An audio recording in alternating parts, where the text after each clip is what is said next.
tayo ng bagong modelo ng Honda Click 160. Meron na silang available dito sa Honda Venus Marketing dito sa may Sobrecre Street, Tagum City. So in this video guys, pag-uusapan natin yung specs, features at syempre alamin na din natin yung updated price ng scooter na to. So without further ado, let's start this video. Sa mga naghahanap ng Honda Click 160, bagong model merong available dito guys. At kararating lang dito sa Honda Venus Marketing. Dito na muna tayo sa kanyang technical specification. Of course, this scooter is powered by 157cc, 4-stroke, 4-valve, single overhead cam, liquid cooled at ESP+. Ito ay may lakas na 11.3 kilowatts at 8,500 RPM and max torque of 13.8 Nm at 7,000 RPM. Ito rin guys ay merong malaking fuel tank capacity na 5.5 liters, kaya naman sa long ride ay hindi ka na mabibitin pa dahil kaya nito umabot up to 46.7 km per liter. So yung kinaganda kasi dito kay Honda Click 160, kung gusto niyo ng mas malakas na power at torque sa isang scooter, naibibigay nito. So kung tatandaan nyo guys, yung scooter natin is yung younger brother nito, si Honda Click 125. Para sa akin, malakas na yung hatak at saka torque nun. How much more kung ito yung i-upgrade nyo. Kung gusto nyo pa rin ng may pagka-clicky yung look. So guys, yung color combination niya nga pala ngayon ay mas modern na kumpara doon sa na-review natin nung nakarang taon. So ito guys ay naka-two-tone. Ayan, kung mapapansin nyo, aside sa kanyang matte black na kulay, meron siya ditong parang silver or gray metallic na kulay. And for me, nakakadagdag ng aesthetics dito sa motor na to, mas nakaka-modern yung design. Tapos, sinabayan pa ng orange decals. Ayan, mas nag-pop out talaga yung kulay niya, no? So, dito sa front, yung decals na meron dito guys, is yung kanyang pangalan na Honda at yung displacement na 160. So, ayan, dito sa side front and dito naman sa gilid, of course, yung pangalan niya na Click. Ayan. So, kita nyo naman, malaki yung pagkakaiba niya kumpara doon sa old version. Next, dito tayo sa kanyang headlight. Ayan. Ganun pa rin naman guys, naka-LED.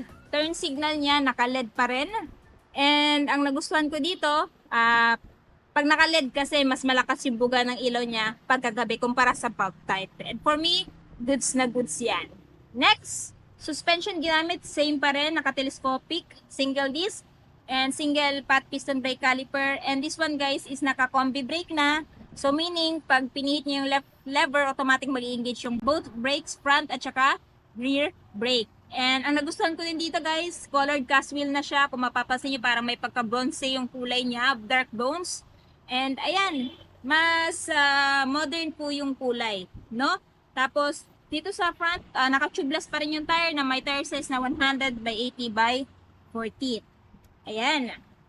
Tapos, dito naman tayo sa kabilang side. So, ito yung itsura niya, guys. O, diba?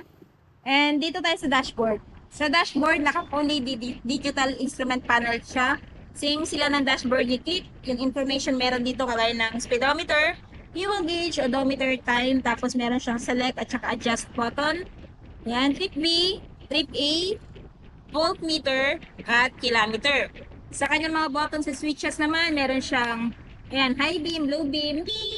Ayan yung horn.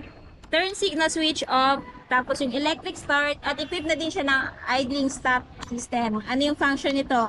Pag naka-activate to, 3 to 5 seconds na hindi tumatakbo itong motor na to, automatic mag-shut off yung makina. In that way, mas makakatipid kayo sa gasolina. No? Tapos ito yung kanyang side mirror. So, for me, meron siyang malaking side mirror at kung mapapansin nyo, napaka-durable, no? Pati nung kanyang parang stem. And if I were you guys, kung hindi pa siya sira, huwag nyo munang palitan. Pero kung gusto nyo naman na mas maporma yung side mirror nyo at bumili ng aftermarket, make sure ninyo na quality yung side mirror. Para nang sa ganon, pag nasa high speed kayo, hindi siya yung parang, alam nyo yun, parang sumasayaw. So, ayan.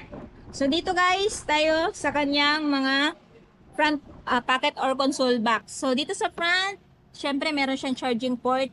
Equipped siya na keyless system. Ayan. Pag binili nyo to guys, dalawa yung ibibigay sa inyo. Tapos, nandito yung isa pang front pocket. Mas malalim na yung front pocket niya kaysa kay Click 125 pagdating dito sa right side. Tapos nandito yung bukasan ng seat, no? So, check natin yung seat, guys. Gaano ba siya kalaki? Ayan. Ito yung kanyang under seat. So, pagdating sa kanyang under seat, guys, malaki na. So, kasya-kasya dito ang mga gamit nyo, like bag, raincoat, depende na lang sa inyo kung anong gusto nyo ilagay dito. Tapos, meron siyang manual. So, if ever meron kayong gustong malaman dito sa scooter na to, nandito lahat nakapapaloob. Tapos, may free tools. Meron din siyang tool organizer dito. Tapos, ito pala yung fuel tank niya, guys. So, pagdating sa fuel tank niya, meron siyang fuel tank capacity na 5.5 liters. At for me, sa long ride, hindi ka na mabibitin pa dahil kaya nga nitong umabot ng up to 46.7 km per liter. Ayan. So, balik na natin to. Meron siyang generous seat cushion. Ayan. And for me, goods na goods yan. Masarap to i-long ride, guys. Ayan. Tapos meron siyang napaka-durable na grab bar. So kung if ever, hindi pa enough sa inyo yung kanyang under seat storage, pwede kayo magpalagay dito ng top box. No? Palitan nyo lang tong kanyang grab bar. Pero kung ayaw nyo ng top box, ayan, as is lang. Tapos dito, nandito yung side stand na merong side stand switch. Pag nakababayan, automatic mag-shut off yung makina pag naka-andar. No? Tapos ito yung foot peg ng angkas. Yung sa akin, guys, kung natatandaan nyo, tinanggal ko yung aking foot peg kasi naka-rubber yon. Pinalitan ko ng ganito para mas maangas. Pero kay Click, no, need mo na palitan kasi stuck na po yung kanyang pillion step na ganito yung design. Ayan. Nandito yung kanyang panggilid, yung air filter nandito, syempre yung kanyang belt drive nandito, ayan. At of course, ginamitan pa rin siya ng monoshock suspension, guys. Sa mga nagtatanong, drum brake pa rin.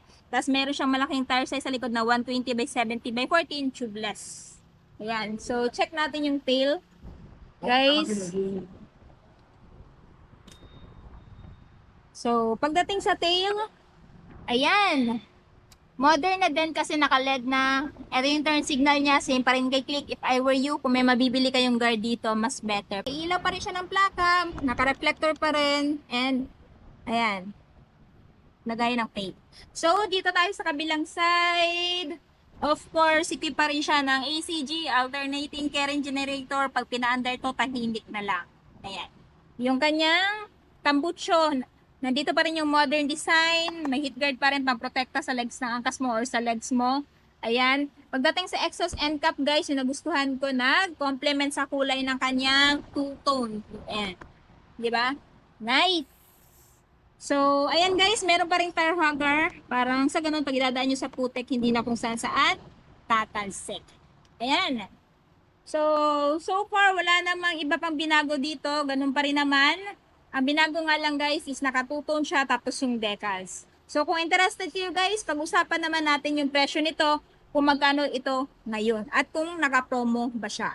So, ayan guys, natapos na natin ikutan si Honda Click 160. Kung interested kayo dito sa scooter na to, ito ngayon ay merong spot cash na 116,900.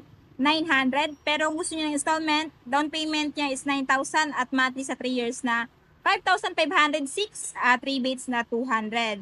At ito po ay available lamang dito sa may Honda Venus Marketing, Sobrecar Street, Tagum City. Full address, ilalagay ko na lang sa screen, maging sa description box para mas makapag-inquire kayo regarding sa scooter na to. So natapos na nga natin guys ikutan si Honda Click 160. Yan yung masasabi nyo sa bagong scooter na to. Sulit pa ba siya sa presyo niya at ano yung katangian niya kung bakit siya i-consider yung bilhin ngayong 2025. Paki-comment naman sa baba.